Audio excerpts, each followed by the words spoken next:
Assalamualaikum warahmatullahi wabarakatuh.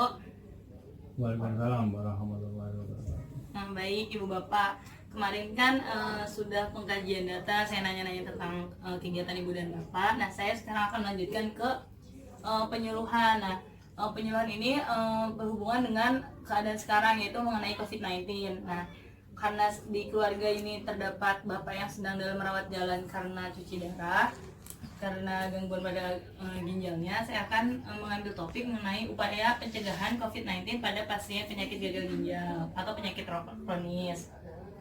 Nah, sebelumnya Bapak sama Ibu udah tahu belum apa itu COVID-19? Belum. Nah, karena belum, saya akan menginformasikan sedikit nih COVID-19 itu apa. Nah, COVID-19 adalah keluarga besar dari virus yang menyebabkan penyakit mulai dari gejala ringan sampai berat, yang intinya penyakit ini akan mengganggu fungsi pernafasan kayak gitu. Nah, berhenti dulu. Assalamualaikum warahmatullahi wabarakatuh.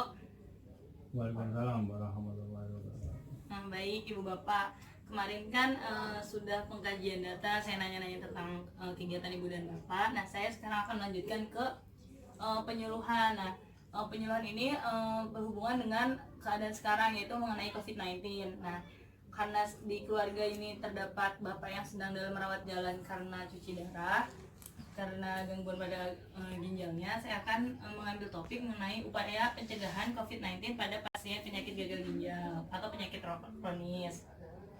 Nah, sebelumnya Bapak sama Ibu udah tahu belum apa itu COVID-19? Belum. Nah, karena belum, saya akan menginformasikan sedikit nih COVID-19 itu apa. Nah, COVID-19 adalah keluarga besar dari virus yang menyebabkan penyakit mulai dari gejala ringan sampai berat, yang intinya penyakit ini akan mengganggu fungsi dalam pemeriksaan. Lalu ada uji sampel darah, tes usap tenggorokan atau spesimen dahak. Itu bisa kita cek ketika kita punya gejala yang saya sebutkan tadi, lalu kita memeriksakan kesehatan. Lalu itu ada nanti uji sampel darah dan uji dahak.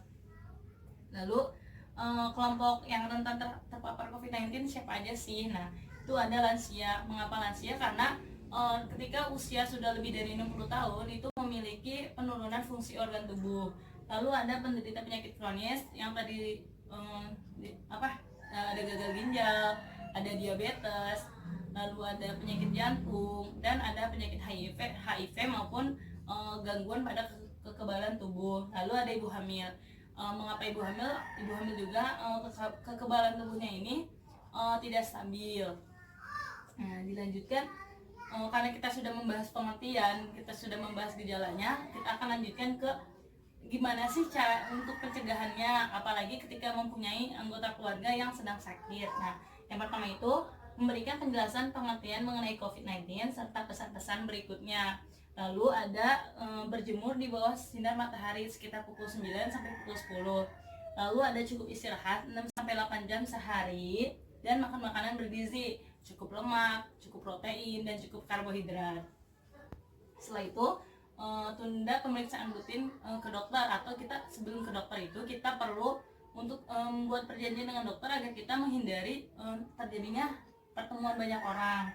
Lalu ada anggota keluarga yang bekerja di luar. Nah, jadi ketika ada anggota keluarga yang bekerja di luar itu ketika sampai rumah tuh jangan sampai berjabat tangan dengan pasien. Nah, setelah itu ada selalu menggunakan masker saat keluar rumah. Nah, ini khusus Bapak ya. Bapak ini harus keluar rumah ini menggunakan masker karena sangat mudah sekali untuk. Nah, setelah itu ada selalu menggunakan masker saat keluar rumah. Nah, ini khusus Bapak ya. Bapak ini harus keluar rumah ini menggunakan masker karena sangat mudah sekali untuk terkena virus COVID-19. Nah, anak nangis. Nah, selanjutnya ini ada cuci tangan yang bersih. Nah, cuci tangan ini kapan saja sih dilakukannya? Ketika kita akan memakan, setelah makan, setelah dari kamar mandi, dan setelah memegang benda-benda umum di tempat umum. Nah, Ibu sama Bapak kan sudah tahu belum cara cuci tangan yang baik dan benar? Belum ya? Nah, baik, karena belum, nanti setelah sesi kita penyuluhan. Nah, selanjutnya itu jangan menyentuh mata, hidung, mulut dengan tangan yang belum dicuci tangan. Jadi ketika kita habis makan atau habis megang benda, jangan menyentuh mata, hidung, dan mulut ketika tangan belum dicuci. Nah, selanjutnya ada lakukan etika batuk yang benar. Nah, etika batuk yang benar ini sangat penting ketika ada anggota keluarga juga yang sedang sakit. Yang pertama itu kita bisa dengan menutup dengan tangan kita ini, dipakai siku atau menggunakan tisu, dan tisunya itu langsung dibuang ke tempat sampah. Nah, selanjutnya itu ada melakukan gurgling dengan air garam selama 30 detik 5 kali sehari. Nah, ini bukan untuk bapak doang yang sedang sakit, ini juga bisa dilakukan oleh seluruh anggota keluarga agar terhindar dari infeksi. Nah, ini gurgling ini seperti berkumur-kumur. Nah, kita lanjutkan air ke dalam hidung namun dikeluarkan kembali. Nah, lalu ada jika mengalami demam, batuk atau gejala yang tadi, anggota keluarga bisa diminta untuk langsung menghubungi rumah sakit terdekat untuk melaporkan ke bagian IGD agar anggota keluarga yang mengalami gejala tersebut bisa dilakukan pemantauan.